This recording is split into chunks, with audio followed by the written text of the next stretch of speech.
got a pretty strange one today. What I got here is Poppy's Inferno. This is the second original graphic novel by Poppy, and I've got the standard hardcover is the edition I have. There is a super duper deluxe edition, I think, for like $100. It comes with a record album and a lot of other things, but I've got the standard one here. Now, this came out in 2020. It's Z2 is the publisher. You can still get it on Z2's website and on Amazon and probably some other places. eBay certainly has a lot of copies of it. I can't tell what the original retail was. It's either $29.99 or $24.99 depending on where you go. And then it's discounted further if you can find a discounter that has it. But this is 152 pages. And like I said, it's an original graphic novel. This is not a collection of other things. Now, this one is pretty strange. And at first, I knew it was coming out. I had Poppy's first one, which I thought was okay. I mean, if I hadn't been a fan of Poppy's YouTube channel and her music, then I probably would have never got the first one. And this one I knew about, I've known about for a little bit, but I just hadn't got around to getting it because the first one, it didn't really grab me big time. The only reason it stayed in the library was because I'm a fan of Poppy. I mean, it's just, so I kind of had to keep it. But then I got this second one. Kristen actually got it, she found it somewhere and she gave it to me. She didn't want it because she's not a Poppy fan, but, Anyway, it's surprisingly good. I try to give a little background on what Poppy is, if I can, because there's probably a lot of you that don't know.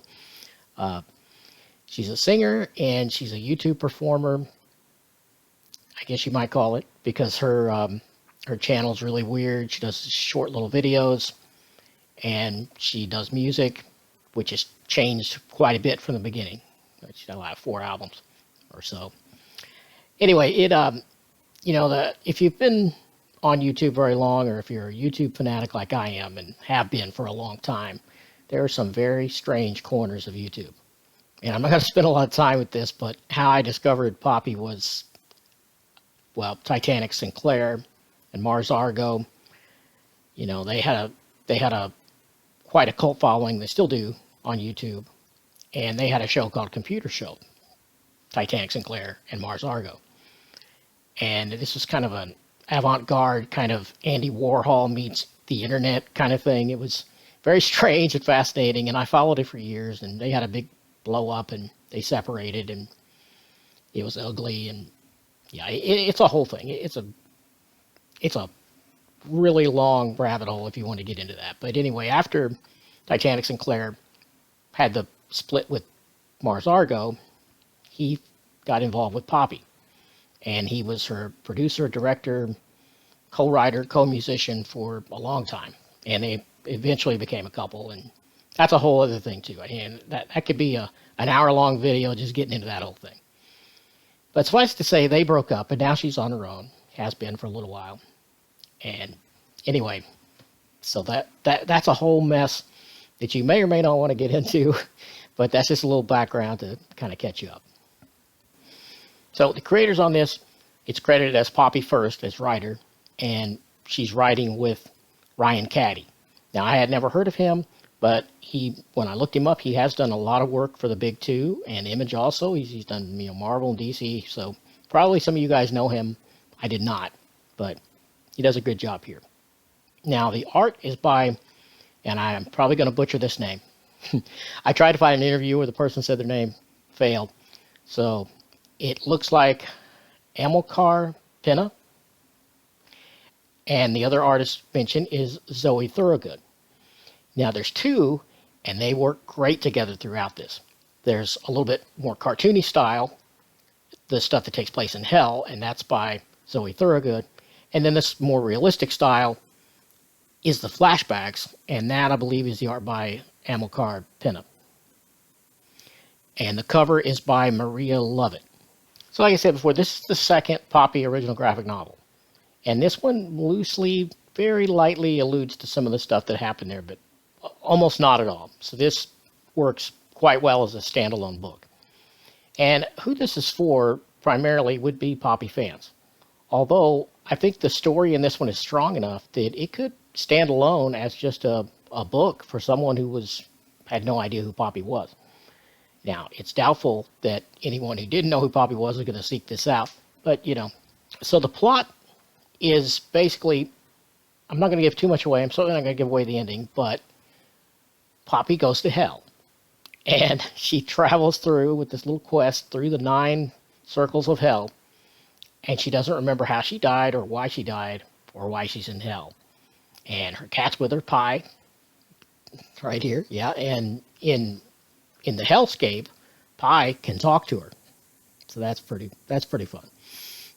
But anyway, every time she has a flashback to what happened, she slowly gets her memory back. The art is by the other artist, Amilcar, I believe. Yeah, and Zoe Thorogood is doing the stuff in the hellscape. And it works really well. I was so surprised how good this thing was. I mean, it's dark and it's twisted and it's crazy, but man, the art is really, really good. Just excellent art. And I understand both of these artists have been around a while, and they've both, well, certainly Amilcar, I'm not sure about Zoe Thorogood, but Amilcar has done a lot of stuff for Marvel and DC. He's been on some of the X books. I haven't read any of that stuff, but I found that out when I did a little research for the video. But yeah, it's really good stuff. This thing is worth getting strictly for the art alone, really. It's worth getting. It's pretty damn good. Yeah, damn being the operative word here. But like I said, I'm not going to give away the ending. And part of the mystery in the first book and of the whole Poppy phenomena, especially early on when she was still with Titanic Sinclair, was what is she? What is she supposed to be? Is she a human? Is she an android? Is she something else? Is she alien? And that was the kind of thing they played around with in just years worth of these mostly really short videos. And that is explored here a little bit to good effect. It's fun. It really is. So this is now the ending is kind of dark. I'm not sure I'd call it a good ending. I mean, it's a good ending as far as the story. Not sure it's a positive note to end on, but it does have a conclusion. I'll tell you that. But yeah, I'll run some of the art here, and I'll put links below where you can get it, and of the various artists involved in this, the writer, the artist, and Poppy. I'll put a lot of that in the doobly-doo down below. Yeah, this one really surprised me. I wasn't expecting much, and I got a lot more than I bargained for. I read this thing in one sitting. I just read it straight through. 152 pages. There's a pretty good amount of content here, and yeah, it's pretty fascinating. The artwork alone is just a tour de force. I mean, just great.